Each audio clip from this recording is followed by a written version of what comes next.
What's up, y'all? It's your girl, Eyrica Jade, here on the Rhythm and Flow podcast. Make sure you like, comment, and subscribe to my episode. I'm give me something. I'm feeling for it. It ain't gotta be love. We can explore us. Take out all emotion and keep. What's going on, everybody? Welcome back to another episode of the Rhythm and Flow podcast. I'm your host, DJ Inferno. And as you can see, my co-host, Made by Power, he's not here right now. He's handling some business down in Orlando, getting it done, but, work here in Portland still got to go on. And today we have a very special episode. We have Miss Eyrica Jade in the building. Hello. Eyrica, how you doing? I'm doing great. How are you? Good, man. Appreciate you guys for having us here. Thank you for having me. Yeah, absolutely. In the studio. We're going to get this interview in. But yeah, so pretty much how we do this, introduce yourself, tell the people where you're from, how long you've been doing music, and talk about the origin story of how you even got into making music. Okay. Yeah, so I'm Filipino, and I'm 22, and I'm from Portland, Oregon, born and raised out here. How I got into music, honestly, I've been singing my whole life, actually. I kind of grew up just doing karaoke. As a Filipino, karaoke is literally huge in our culture, literally so big. So ever since my mom found out that I could sing, she would force me to karaoke.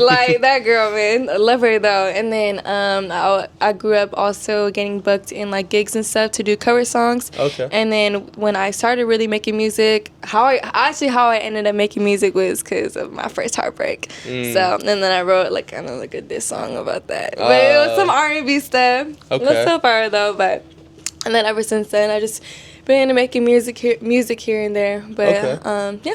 Yeah. So what was it like growing up, because I have some friends that are from Filipino culture too, and a lot of them can sing because that's what they tell me, around karaoke, just that culture, there's a lot of singing, there's a lot of, just having fun with the family and stuff like that. So What was that like? Was it, I guess the better question is, when did you know that it was no longer just, with my family and fun, but, I can actually sing and I want to pursue this as a career? Yeah. Well, first off and foremost, being in the Filipino culture and, with karaoke and, being forced to sing, it definitely has helped me, get over singing in front of people. It helped me get over my stage fright and stuff like that. So it's definitely a blessing for, to, be, forced into that and be okay, wait, I actually do like being, the center of attention when it comes to singing and stuff like that. What was your other question? It was just so how did it get from singing with the family to I can really sing, I want to pursue this as a career? Yes. Okay. So what really got me to okay, I could really do this and take it seriously was my grandpa. He actually so he had a pretty much a band setup in his basement kind of thing, and that me and my brother, he also sings too. Me and him, we would always just jam out and stuff like that. So eventually we did that so much at my grandpa's basement that he eventually ended up, he was the one booking us at restaurants and gigs and actually really getting us to get paid for this stuff. So at first it started off as cover songs, and then eventually I ended up making my music. But for a while, it was restaurant gigs. It was, excuse me, it was birthday gigs, weddings. It was talent shows, gigs at a park or something that he would just book out for us. See, in a way, he kind of acted as if it was our manager. So, okay. Yeah. And what age roughly was that? I would say it started off middle school, so around 8th grade. And then in high school, too. Okay. So, yeah. No, that's fire. So then, what was that like performing kind of young in, front, because you talked about how the karaoke helped you with, the stage fright and performing in people, but how was that, performing at a young age? Because not a lot of people really start performing in middle school, even high school. You see a lot of people start to be artists or rappers or singers later in life after high school, but not as young as middle school. What was that like? Well, since at the time doing gigs and stuff, it was more cover songs. It was easier, and also it was I also had my brother with me, so it wasn't just me on my own. It was my brother, me and him, we were both harmonizing off each other. He's playing the guitar. I felt comfortable with him being on stage with me. kind of thing. So, but it was so much fun though, and it like I say, like it helped me with like, you know, performing in front of a whole bunch of strangers and not just like my family. So yeah, it helped a lot, and I feel like it definitely shaped into the performer that I am like today. So Yeah, no, that's really cool. So kind of going, you know, along in your journey. So you're doing stuff with your family, with your grandpa. So then when did like your own songs or just, you know, started, I guess, solo career? How did that start, and what was that like? So yeah, so when I wrote my first song, because my first heartbreak, right, and then so. But after that, once I really started like creating more music, I dropped my first EP, and that one's called Divine Timing on all platforms, whatever. But once I dropped that one, I kind of started getting more like engagements in a way, especially in Portland, and also working in the nightlife, especially over at Shake. That's how people started like getting to know me and like, oh, you do music. And so since I dropped my first EP, that's when I had my first show. And then my first show was at Kelly's Olympian. Swago, I don't know if you know Swago. Yeah. He's the one that helped book me. And he was like, hey, do you want to perform your new EP? And so like that was when my first like, okay, solo stuff was going. And then I don't really do much like gigs with my brother anymore. So yeah, that's when it happened. So that was, I think, 2021, 22. Okay. I think. I'm not entirely sure. Okay. But yeah. Well, talk about that first ever performance at Cali's. Like, what was that like? It was, oh my God, it was definitely a show to remember. I can definitely say it like that. So I was actually one of the openers for Swago. Okay. So it was his show, and I came like I think right before him. Okay. Yeah. So like primetime opening spot. Yeah, or maybe two artists before him or something like that. But yeah, like kind of like primetime opening spots, because like, you know, I could really sing too, so I don't need no auto-tune. But what really made it so like, I don't know, just like made me feel so alive was like the people that actually like showed up for me.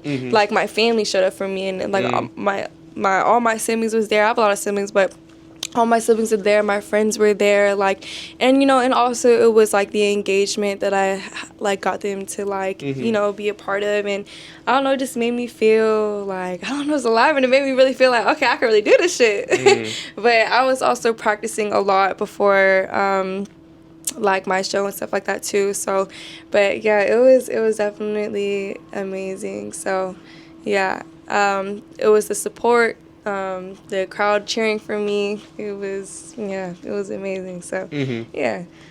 Something I want to talk about, because I feel like a lot of, you know, the listeners we have on this podcast, a lot of them are local artists too. I want you to kind of talk about, if you can, that process of like doing a local show within Portland. Like, talk about, you know, how it goes about, like as far as the process, you know, like the promoting, like what the venue's like, because, you know, Kelly Olympians, that's a pretty, you know, good venue with like the staging and stuff like that. But just talk about like the process, like what does it feel like being a local, you know, artist in Portland, putting on or being a part of a show, and like how you go about that, like I said, the promotion, the preparation, and then like the day of the show. So elaborate a little bit on that. So yeah, so when it comes to being a local artist in Portland and like having shows in Portland, it is hard to like get people there. Yes, literally, it's hard. Like, so you do have to promo very, very early, and don't just post like a flyer, like don't just do that. Like, you gotta do way more than just a flyer, like, and really like reach out to people personally, like, hey, I'm doing this show, like, and I would love for you to be there, because in a way, like, yes, Portland does show a lot of love, but they also don't they show love, but they don't. I feel like people, they go wherever it's gonna be, like they know it's gonna be lit, or they know it's gonna be super fun. So yeah, it can definitely be a little challenging to get like people to pull up and stuff like that, or let alone pay for a ticket. Yeah. So, no, for sure. People don't be paying for tickets for real. They want, oh, can I get a discount? Can I this and this? Guest list, like damn, like, you know, help me out too. Yeah, it's supporting us at the end of the day. Yeah, exactly. But so the whole process, it definitely depends on who's throwing it for how organized it can get, because it can also get very, very messy.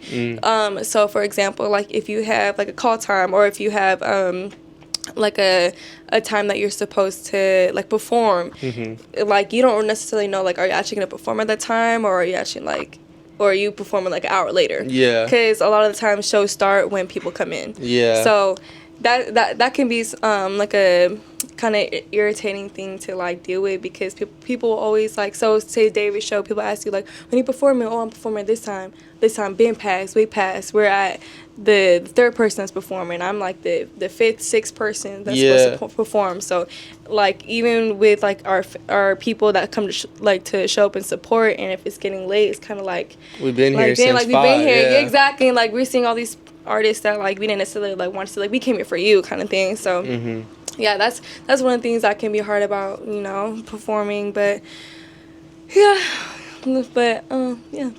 But yeah, I mean, it pays off at the end. It definitely does. Yeah. What is that feeling like? You know, getting supporters, friends, family, like everyone, people that maybe didn't even know who you were, but like you see them vibing to your music. Like, what's that feeling like when you step on the stage and do a performance? It's, like I said, it's like a feeling of like feeling alive in a way, because if you really love to perform and you like being in the spotlight and you love to entertain people, like it really is such a like relieving feeling. Okay, like whew, like and also a sense of what's that word that I'm looking for, validation in a way that like, okay, no, you got it, you can do this. And if for me, it also pushes me, especially when like after my performance, oh, you did such a great job, like blah blah blah, like then like keep going, you're amazing. And like that's also coming from family, friends, and also like strangers that you've never met before. So yeah, it's definitely very like rewarding. Yeah, for sure. No, that's awesome. And I feel like from my perspective, I think artists and people in music have different perceptions of this, but performing is a big part of the game. Some artists really don't want to is, perform, but it's definitely a big part of if you want to take it to the next level.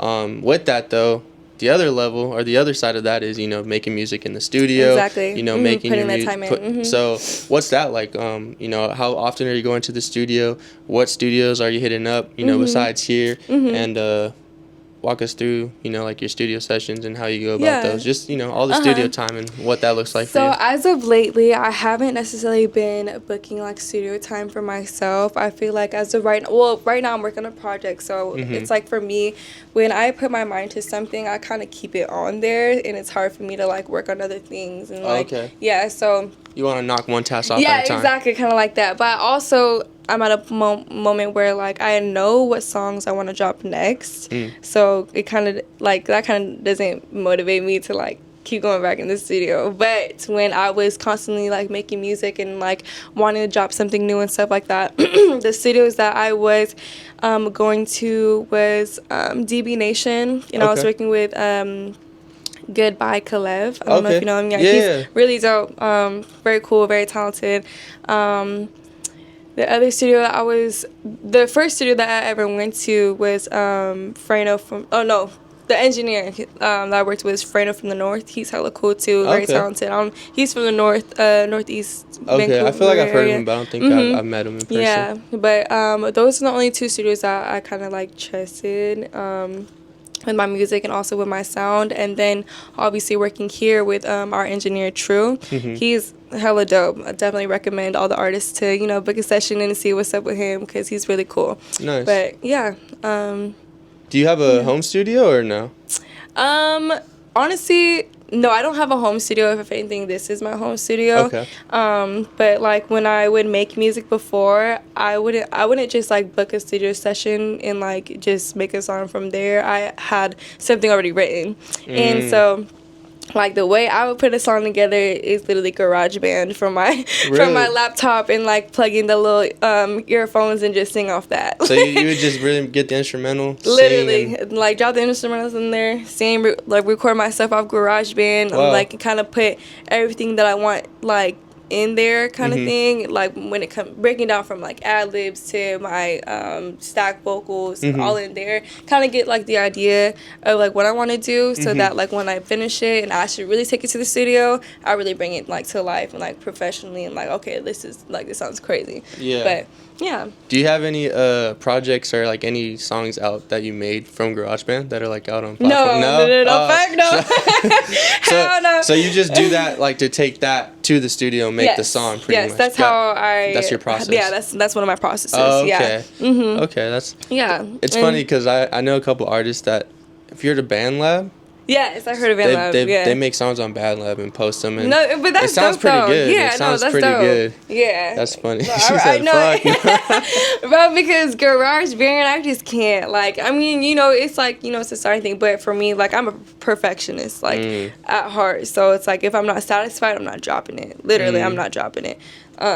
But yeah, and it's quality. It's like so I want to get my shit done for real. No, that's good. I feel. Another thing, I see a lot of artists going to the studio, wasting time. Like, it's good that you have a plan and you're like, okay, I have this song, or I know I want to make this song. I mean, you're paying for it, right? Exactly. Time is money. Time is money. So when I come to the studio, like, I got no time to waste. Like, I book this 2 hours, I book this 4 hours, and I want to use it up until, as much as I can, literally. So, and also, like, when it comes to singing, it's not just, like, punching in, like, other rappers. It's really, like, you need to think about so many other, like, qualities elements, to make. Elements, exactly. So, like, for when, like, the feeling of your song, really sing your heart out, like, especially as an R&B singer, if you're writing about love, like, have your listeners feel that shit, So something that can be hard sometimes, especially, like, depending on, like, your mood at the moment, stuff like that. Yeah, but so the feeling of this song, obviously getting the right pitch, and like also like the enunciation of like how you're singing it, like am I just mumbling singing, or am I actually like getting the words in there, or am I in pocket? So yeah, those are kind of like things that as a singer that you have to like really really do. And yeah, and also for like when it comes to recording, I do each line like at least 3 times, and I pick the best one. So like it's really like time consuming for sure. So yeah, no, that's really cool.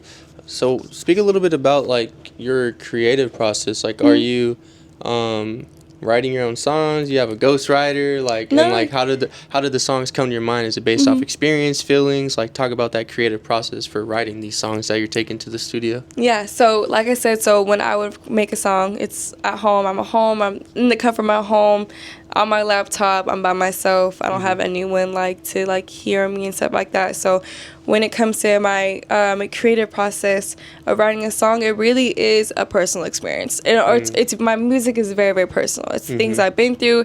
It's things that like I have like dealt with in the past when it comes to relationships, my own personal battles and stuff like that. I literally put that all into my song. It's like a diary in a way. Like that's a way I like describe like my music. It's like my diary. Okay. It's something that I literally turn to when I'm feeling like sad, or if I'm going through some breakup or some situationship, me and my man just fought, like or we going through some rough patch or whatever. But so so I literally just listen to beats, I hum it out, freestyle hum or whatever, and then I write what I'm feeling at the moment, or I stick to something and I write like about that pretty much. So yeah, but a lot of the songs that I've released and the ones that came out like really, really good were like, I was really going through something like at that moment, and you can hear it in my voice, you can hear my song and the production, the quality, and like and everything. So yeah.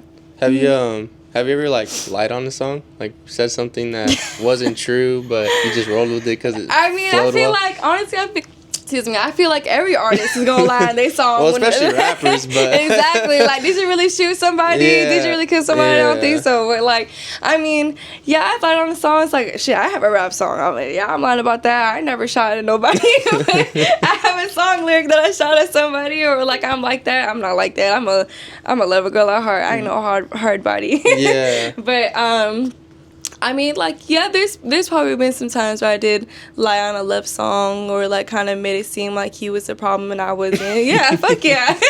Happens. But, you know, at that moment, it was like, you know, I feel like the victim right now, you know, or, yeah, whatever song I was writing about. But, yeah.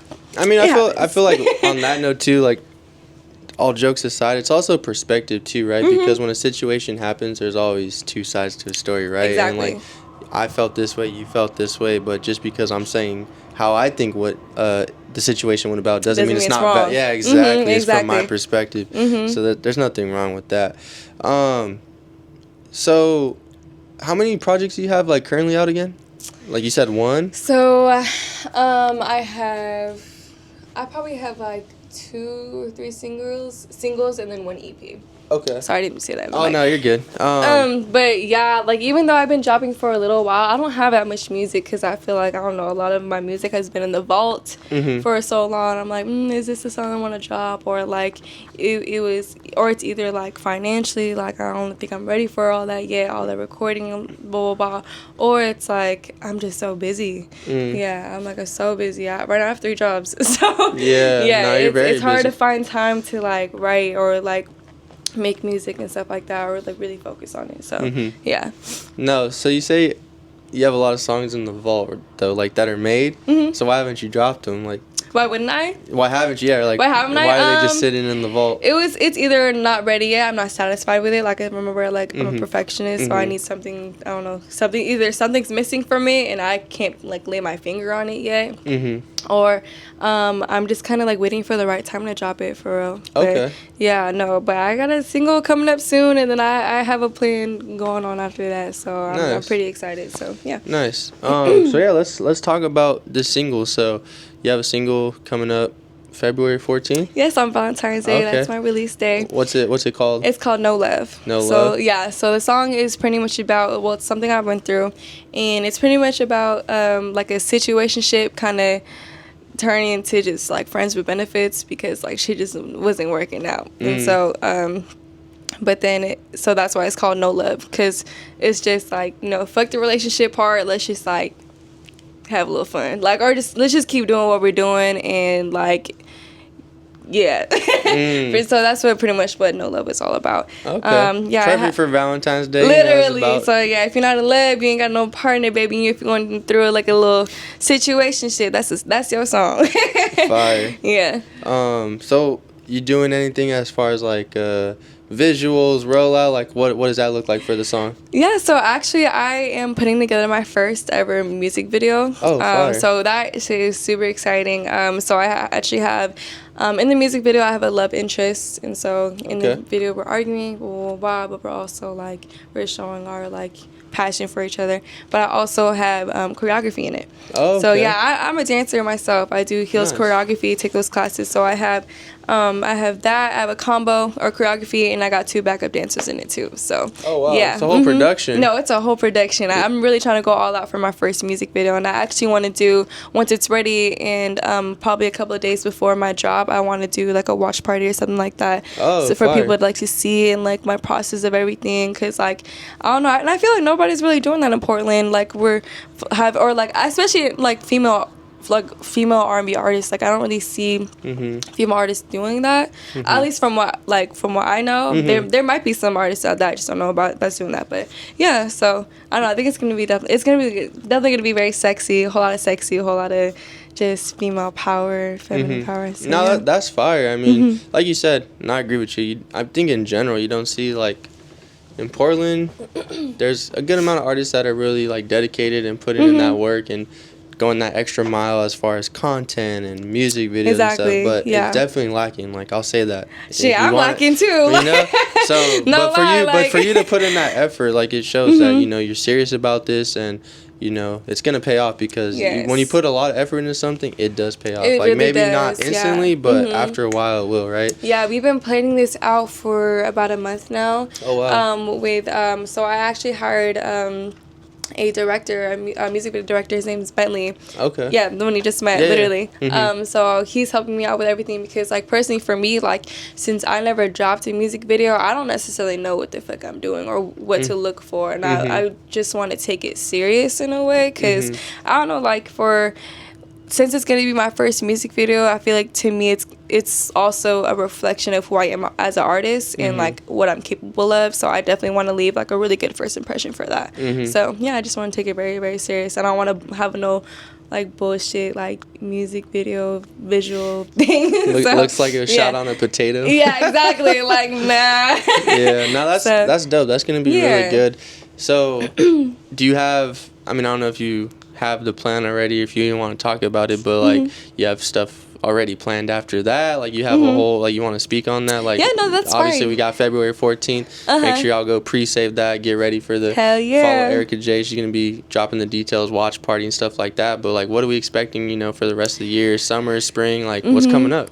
Well, but y'all really finna see more of me. If anything, y'all finna see more of me. I'm really going to be like dropping. I'm going to be doing way more promo than I've ever before since I first ever dropped. So definitely a lot more visuals, a lot more songs. My next song that I have after this is gonna be called "Know My Name." Okay. And I feel like that's gonna be a perfect song because it's a very sexy song. It's also a song for all the women and all for all like my independent, like, I don't know, just bad bitches, I don't know, and confident sexy bitches. So yeah, I think it's definitely like another like for No Love, the song dropping on Valentine's Day, I really want that shit to go viral, and then after that have like another intro video, okay, because people will be like, oh, who is this? And like, that's next song, Know My Name. Okay. Yeah, okay. so that's my next plan after that, and so after that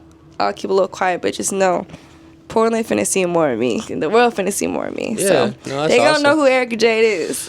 No, that's awesome. I mean, just from the sounds of it, sounds like the music video, it's gonna go up. You know, it's gonna, like I said, not a lot of people are doing that in the city. So you know, if you're choreography, creative direction, like I could already tell it's probably gonna be really dope, and people are gonna resonate with this. So that's gonna be really cool. I know, yeah. I'm so excited. I'm really putting my foot into this one.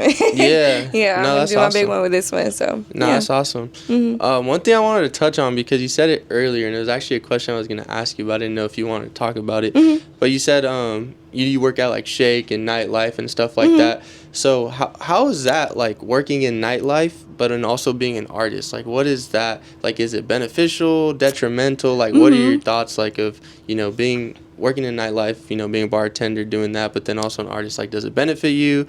Does it sometimes detract from you? Like, what? Talk about it a little bit. I feel like, so working at Shake, working in the nightlife as an artist, I feel like honestly it's very beneficial. Okay. Then detrimental. Yeah, exactly. So I feel like it's definitely a lot more exposure in the nightlife, especially since I work at Shake. It's like one of the most lit nightclubs in Portland, so people are there all the time. And as a bartender, they see me a lot, and they know me because of Shake. So when they know me because of Shake, they figure me out. Oh, who is this? Oh, she's a singer too. So like, just from that, it has definitely brought me a lot of like fans, or a lot of like followers, a lot of like, you know, just people to, like, you know, figure out who I am. Exposure. That's what I'm trying to figure out. So, okay. Yeah, but it definitely can be a little hard too, because like, it takes away from my weekends.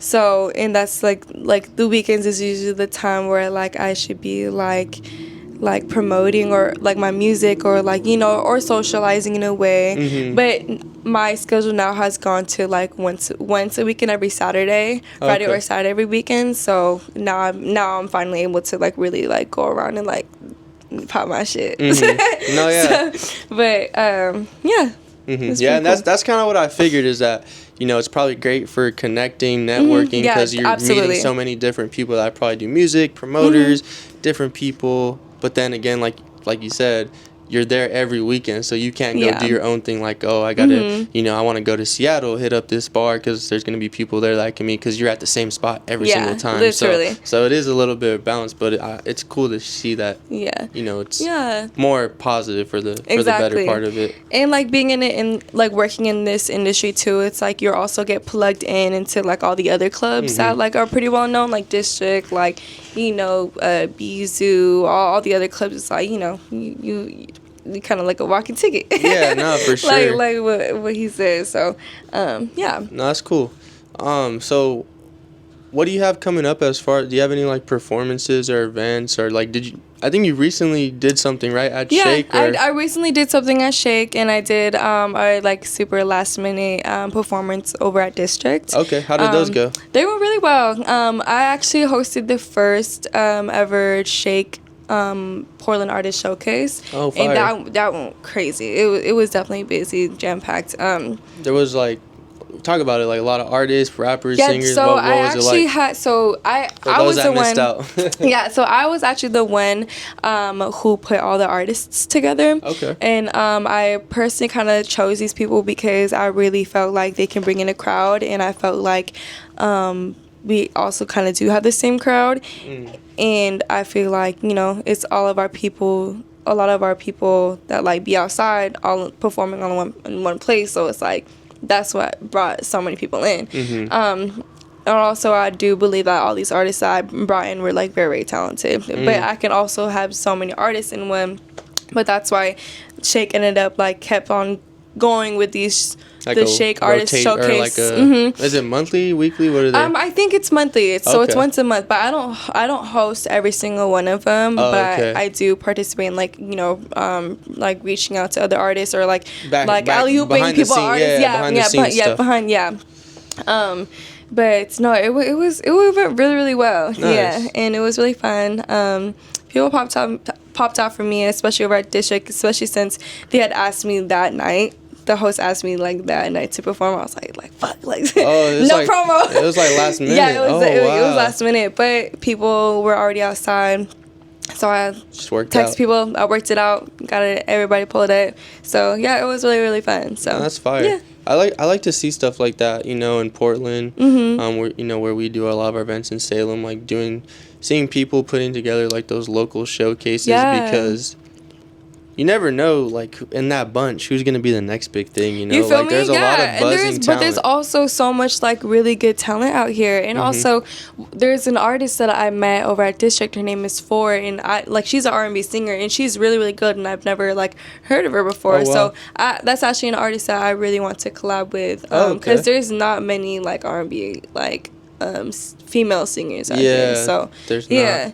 So I'm trying to find y'all. Yeah, no, it's good. It's good for networking and stuff too. 100% good. It's great for networking. Yeah, because I've been to a couple. I got invited to a couple Portland showcases. Like, kind of similar, like you said. Like, I'm there for someone else, but then he was supposed to go on at like 7. He didn't go on until 8. So I heard like an hour worth of other people. But some of the girls I heard, I was like, oh wow, they're actually like pretty good. So it was cool. Like these showcases, like if they're put together well, it's a good time. Going back to what you said, like person putting it on, if they do a good job, do a good show, it's a fun time. If it's disorganized, it's not fun. It's not fun for anyone, and you can tell. When I had put, because like I know it can be like a pet peeve of mine too. So for when I finally like put together a show and or the first Shake showcase, I was very much set on like what time people were going. I let every artist know like, okay, 15-minute interval, R&B set first, 15-minute interval, and then the next is the rap set, so yeah, I was like, okay, it's time to start now. But it's like also since I work at Shake, I know what time people always end up swarming inside to a club or into our club, so that's why I did end up having like the showcase start late. So yeah, and it seems like too, because you said R&B first because you're gonna put the slow stuff in the beginning because you're not gonna play that prime time. You want So you're ready. It's literally strategic. That's such a smart move. It has to be because at the end of the day, it is Shake. It is a nightclub. And everybody that's at the club, they want some booming shit. So or some lit shit going on, and that's exactly what I planned, and that's exactly what we gave them. So that's fire. So. Do you have anything coming up I don't know if we like performances. We talked about what you just had, but like, sorry. anything planned coming up or not really? Right now, like performance no, I'm wise. not trying to. Cause I was like, at least not yet up until I drop more music. Cause I'm tired of performing the same other songs that I dropped. Okay. Yeah. that I dropped. Yeah, but because I've also been performing songs that I haven't dropped yet, and that I said I was gonna drop too. So I kind of want to stop doing that, and like, cause I don't want people to like.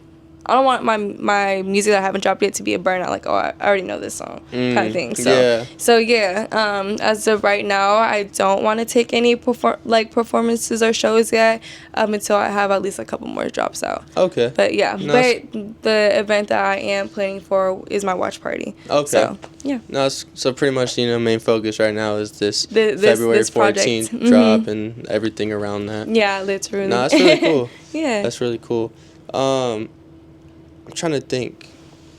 What has been like your favorite? Actually, no, not favorite. What has been your least favorite thing about being an artist in Portland?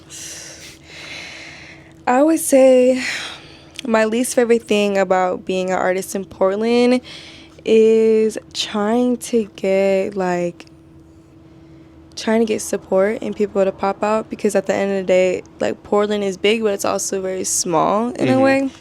But I feel like the worst part of being an artist in general, or even a female artist at that, is like you can't tell who's really trying to work with you and who's really trying to get at you.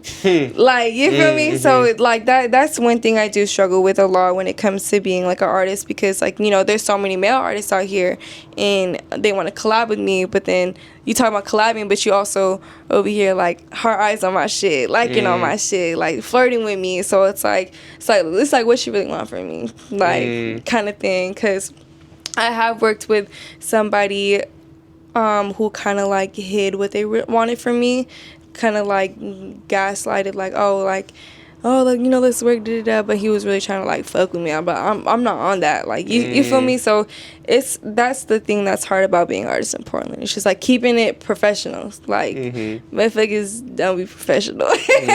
So yeah, so when that shit happens, that's when I kind of like avoid, like, nah, I don't want to make a song with you no more. Like, so. But it's also hard too, because like, what if they are really artists? What if they like, have like, it's like help me help you kind of thing situation. Yeah, so absolutely. I had to like balance it in a way, or like deal with it in a way. But yeah. Yeah, no, that makes sense. What would you say, like, how would you speak on like the scene, like general thoughts, or just the music like scene in Portland? Like, is it, yeah, just speak about it. I feel like the music scene in Portland, like, we have so much potential. I feel like we really do have so much potential, and I feel like I feel like we just all need to come together, bro, and just like stop hating on each other, and like really just support one another when it comes to this music shit, because there's so much talent out here, literally. Like, there's so many artists that I would love to, and like, I feel like also it's Portland, it's also small, but so that's why I do want to go where the music scene is big, like LA or Atlanta or somewhere like that.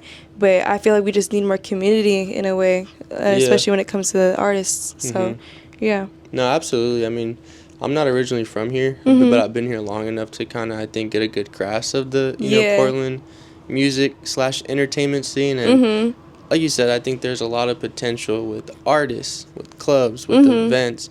But I've seen, and I'm sure you've seen it or probably been a part of it, where it's like it's a lot of segmentation, a lot of like, if you're with us, you can't be with them, or if you're with them, you can't work with us. Yeah, very cliquey. Cliquey, like in everything, like, with making music, with promoting at clubs, this and that. So I think, like you said, if everyone just kind of put really politics to the side and just came together, and just effort in general, like, but it's a it'll get there. It's a progress, and so. it's a problem though that every city has, like, there's 100%. No city that doesn't politic, or you can't work with this person, or it happens everywhere, right? But why can't we be the ones to change that? Exactly. People don't see it like that. Yeah, like Portland, we have so much potential, bro. But I do think that eventually it's gonna turn into like, what it can be. I do believe that. It's just only like a matter of time, I feel like. But yeah, no, for sure. I think like COVID messed up a lot of stuff for a sure lot of did. people. Hell so we're yeah. still like in that come up. So I think probably this year, 2026, 2027 is really going to be a big change for like a lot of artists, businesses, people, just the scene in general, the culture, like for everybody. the city. Exactly. You know? Shit, if anything, I really do feel like this year is gonna be a really big change for me. I feel like, especially with excuse me. You're good. The amount of work that I'm definitely like really wanting and willing to put in, or that I'm going to put in this year, and when it comes dropping more, like, you know, just putting away more effort than I haven't before, like, or really just taking it more serious as like, yes, I am an R&B artist, like, and this is what I do. Yeah. So yeah. Yeah. Speaking on that, so what is like some advice you have for like someone, say a girl that wants to be an R&B singer specifically, like, you know, she's younger, what advice would you give her, like, now that you've, you know, kind of gone through some ladders and some steps, and, you know, you still have a great journey ahead of you, but I'm sure you've learned a lot of trials, tribulations, so what advice 100%. do you have for that young R&B girl singer? So, the advice that I would give for, like, artists in general, or like young R&B or no aspiring artists and stuff like that, is to literally do not give a fuck about what people think. I literally struggle with that for sure. I was so scared about like, oh, like, are people gonna like this? Are people gonna like, are they gonna fuck with me for this? Like, or am I gonna like lose respect for this? Blah, blah, blah. But it's really like, bro, at the end of the day, everybody's literally gonna have haters, bro. Everybody gonna have bitches that hate you because you're doing something that they're not, or that you're actually doing something for yourself. But it's just like, even though some people might not like your music, there is somebody out there who will. Literally, there's somebody out there who will. So that's the main advice that I would give to an upcoming artist for sure. The other advice I would give, literally just drop that shit. Just drop that shit, bro. Stop, don't waste your time. Just drop that shit, bro. Like, yeah. But and definitely do the work and do promotion. Promote your shit as hard as you can. Definitely, 100%. Promotion is huge. It's so huge. Yeah, and this is advice that I'm still giving myself to this day. So yeah. And I mean, I feel like even the one of like not caring what people think, like a lot of people say that, a lot of people believe that. I think the same way, but I'm sure there's still, and maybe you can relate with this, but there's still sometimes I look at a hate comment or like hear like people are saying stuff about me or what we're doing. I'm like, damn, like why are they hating? But you feel me? You like, do think about it. It does kind of get to you sometimes, but you really just have to keep looking. You gotta shake that shit off, bro. Like at the end of the day, like that person that's hating on you, you might not ever see them. You might not. It's so irrelevant to you and your lifestyle and like what you want to do. At the end of the day, yes, they're hating, but just drop that shit and move the fuck on, literally. Like, there's always gonna be some haters. Not everybody's gonna be loved and cherished and stuff like that. Like, and at the end of the day, like, we're our own artists and we're gonna make our own fan base, and that's why our fan base is our fan base. Yep. Yeah. And what a lot of people don't realize too is like the hater stuff, if they're like sending your content to their friends and talking shit, like if they really think about it, that's helping you. With the algorithm, the more giving me views, the more interactions, Instagram, and all, like that actually helps you. So a lot of these haters are like, they're trying to hate, but they're actually helping the person. So I always find this so funny. At the end of the day, it's fucky. Yeah, nah, but that's great advice, and I think like just staying true to that, and you know, we're like you said, we're still learning. There's a lot more we're all gonna learn, and you keep working, keep putting it out there, promoting consistency, and like, it's all gonna pay off. 100%. And for my female artists out there, one advice I would give y'all is to just be careful with what certain people are offering you when it comes to this music stuff, because you really don't know what they're offering. Like, is it really free?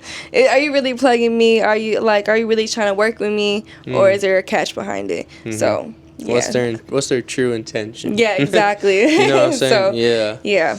No, that's great advice. I mean, I'm pretty much running out of questions, but is there anything like you want to talk about, like plug, any shout outs, any last minute words like to give to the people? I would love to shout out Motion Boy Ty and True Van Gogh for literally putting together this dope ass studio. Y'all should literally be working with them, tapping with everybody. Where can they get like his info? They want to book here with Ty and stuff. What do you know where they can book we at? call this Emotion U. Okay. So There's an Instagram, right? Yeah, Or- there's an Instagram. Yeah, Okay. we can throw that in the comment. I'll we'll throw put it in the description. Yeah, we'll put it in the Yeah. description so y'all But can tap in. yeah, definitely book with us, book with the team. I also want to do a shout out to you. Appreciate you, Rhythm and Flow, for having me on the show. Absolutely. Love what you're doing. Yeah, appreciate Go to it. their February 15th RnB. That Yeah, sounds fire. I can't yeah, wait. thank you. Y'all gotta pull up. I told Taya if y'all Salem, ain't- right? Yeah, in Hell Salem. yeah. It's a little different vibe, but it's fun. Yeah, but yeah, that's all I can think of. And some artists I want to work with. If you're watching this, I want to work with you.